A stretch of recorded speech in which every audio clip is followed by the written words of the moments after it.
So, yes, this is a very controversial title. And in lieu of our brand new Get to Work 2.0, sorry, what's it called? Businesses and Hobbies pack. This is pretty bad timing to be making a video like this about The Sims 4. But I do have a few points that it's so tricky. There's so much nuance to it because I myself am incredibly outraged about the the lack of care EA has, for the Sims team, and just the legacy of this franchise. It is so upsetting because The Sims 4 in itself is a it's a very broken game. I'm gonna say that. But it was my first official Sims game that I owned. So before The Sims 4 came out, I think the one I was into was The Sims 3. I didn't own it at the time. So The Sims 4 was the first one that I actually had, and I have about 1,300 hours on The Sims 4 because it's a fun game. I mean, there have been some improvements with the expansion of The Sims 4, but unfortunately, due to the way it was released and rushed, because it was originally supposed to be an online game, but then they said, "Fuck it, we have all this stuff here, so we now have to create this game. Let's just give them The Sims 4." It was released in a very bad state, but there was so much potential when it came out. There were so much new things that they expanded on, and things that they held back on that we thought they were going to add into it, which they're now adding into The Sims 4, as mostly paid DLC. But yeah, I think The Sims 4 has come a long way since its release. It was bare bones, it was dry. Um, there weren't toddlers, there were not infants. Those are a new thing actually to the Sims franchise.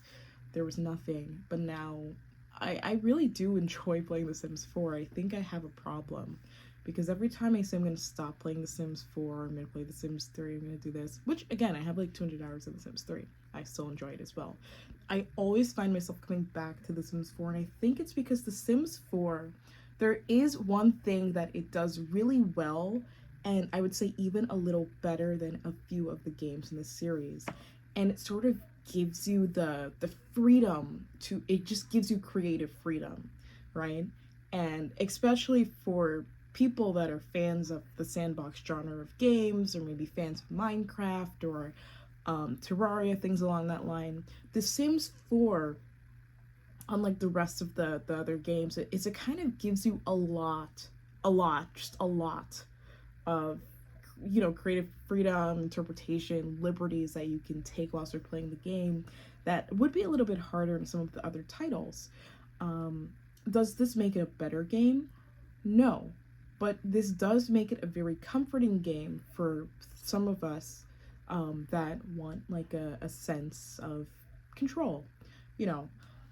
Because I play The Sims 3 and The Sims 2 when I want drama, when I want family gameplay, when I want a legacy thing, when I want to do something. But every time I open up The Sims 4, it feels like I'm starting on a blank canvas, you know? Like I open it up and I'm like, there's so many things that I want to do. Like, oh, I'm gonna make there's this one save I made that the thing is you spend so much time setting things up and you never play it. And I think that's sort of the fun of The Sims 4, which is unfortunate. I really wish the gameplay was a little more solid, but it's the creating part that's really fun.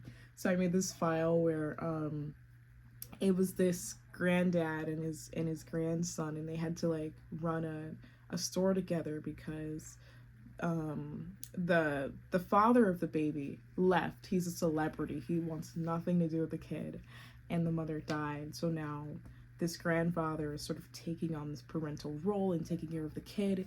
And I wanted to use the Get to Work pack. This was before Businesses and Hobbies came out. But even if it was not, even if Businesses and Hobbies was out, it's still not. I'm not buying it. It's not worth it.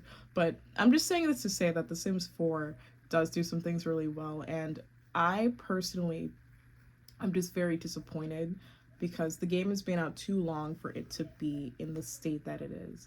Because yes, we did get a lot of improvements and it has come a long way, and I will defend it for that. But EA is doing some really, it's not even the Sims team, you guys have to realize. It's not the Sims team that is doing all of this terrible shit. It's EA, the company that gives them money, that pays them, that funds everything. And that's the sad truth. That's the sad reality. I really do hope that, when the other games of the other Life Sims come out, Life by You it didn't come out, unfortunately, but we still have two more that are set to release. Pair Lives and what's the other one? Imzoe. That one was really fun. the demo. I hope that EA steps it up. And for a little bit, I thought they were with the Life and Death pack. I did not buy it because I don't know if I have an interest in it, but I was like, okay, that's a lot of content. Like, I dig that. And I was excited to see what all they were gonna do, but then they're releasing this pack, and I feel like this shit, like, nobody wants it. Because the issue is, this should have been, sorry, like, this is supposed to be defending The Sims 4, but this could have been in Get to Work. And all of the new packs could have been in other packs. For Rent should have been either in City Living or a base game update.